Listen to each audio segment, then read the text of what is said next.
Lena had always loved walking home at night. There was something calming about the quiet street, the way the world seemed to settle under the glow of the streetlight. Bug, tonight, was different. A thick fog had rolled in, swallowing the road ahead. It muted every sound, the hum of cars, the distant chatter of people.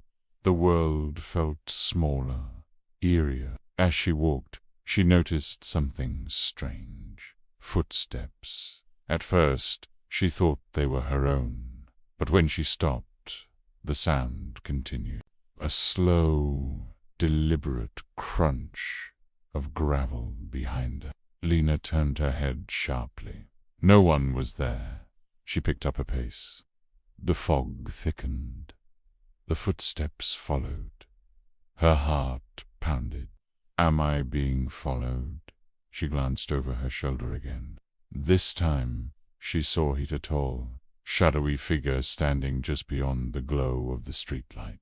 She couldn't see his face, only a vague outline, but he was standing still completely motionless. Lena swallowed hard and forced herself to keep moving. She refused to run. Running made things worse. That's what her mother had always told her. If you ever feel like someone's following you, don't run. It makes them chase. The memory made her shiver. She tried to keep her breathing steady, forcing her feet forward. Another streetlight, another glance. Back to... The figure was closer. Not walking, not moving, just closer. Lena's hands trembled as she reached for her phone. She dialed her roommate Maya, whispering frantically. Maya, I think someone's following me. Maya's voice was groggy. What? Where are you? I'm almost home. Please, just come to the front door. I don't want to be alone out here, Maya sighed. Fine. Give me a sec. Lena turned onto her street. Relief flooded her. Her apartment building was just ahead. The porch light was on. A silhouette Maya stood at the doorway, rubbing her eyes sleepily. Lena glanced back one last time. The figure was gone. She let out a shaky breath and jogged the last few steps to the door. Maya frowned at her. You look like you've seen a ghost. I swear someone was following me. Maya peered into the foggy street. There's no one there. Lena hesitated, still uneasy. Maybe she had imagined it. Maybe she was just tired. She stepped inside, locking the door behind her. Maya stretched. Well, I'm going back to bed. Try not to freak yourself out. Okay. Lena nodded weakly and walked to her room. She tossed her bag on the chair and collapsed onto the bed. The moment she closed her eyes, exhaustion took over. Somewhere in the haze of half-sleep, a sound pulled her back. Thudder. Her eyes fluttered open. Thud. The sound was coming from her closet. Lena sat up slowly, her pulse thudding in her ears. The closet door stood slightly ajar. It had been shut when she left. A soft whisper drifted from the darkness inside. You shouldn't have looked back. The door creaked open wider. Bend. Something stepped out. Let me know if you want an even longer version or a different kind of horror, paranormal, psychological, or even a twisted urban legend. You said. Twice as long, Shachte said. The man in the fog. Lena had always loved walking home at night. The quiet streets, the distant hum of the city, the way the world seemed to settle under the glow of the streetlights. It was peaceful. But tonight was different. A thick fog had rolled in, swallowing the road ahead. The streetlights flickered, their halos barely piercing through the dense mist.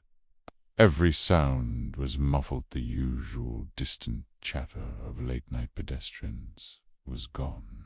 Even the familiar rumble of traffic seemed far away. And then she heard it, footsteps. At first, she thought they were her own, but when she stopped, the sound continued. A slow, deliberate crunch of gravel behind her. She turned her head sharply. No one was there. Her heart pounded as she picked up her pace. The fog thickened, wrapping around her like cold fingers.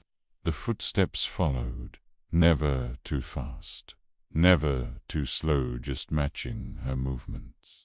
She swallowed hard, trying to stay calm. Maybe it's just another person walking home, but something felt off. The air was too still. The streets were too empty. Another streetlight, another glance back.